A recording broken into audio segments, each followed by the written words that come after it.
నీవు ఏ సంగతిని బట్టి అయితే దేవుని సన్నిధిలో మొరపెట్టాలని నువ్వు దేవుని సన్నిధిలోకి వచ్చి కూర్చున్నావో, దేవుడు నీ హృదయాన్ని చూస్తున్న దేవుడు, నీ అంతరంగాన్ని పరిశీలిస్తున్న దేవుడు. ఆ ప్రార్థన నీ నోటికి రాక మురిపే ఆయన నీకు ప్రతిఫలం ఇచ్చే దేవుడు. దేవుని నామానికి మహిమ కలుగును గాక.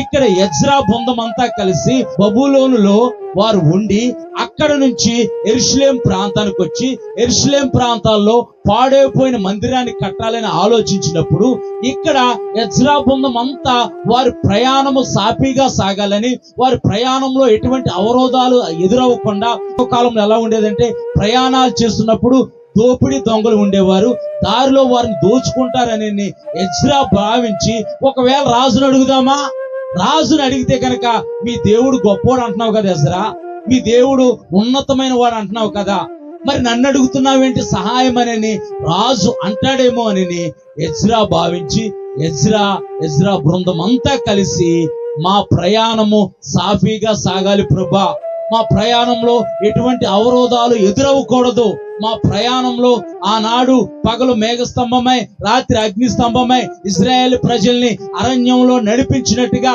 నీ సన్నిధి మాకు తోడుగా ఉండాలి ప్రభు అని వారు ఆ సంగతిని బట్టి దేవుని సన్నిధిలో మొరపెట్టారు. దేవుని నామానికి మహిమ కలుగును గాక.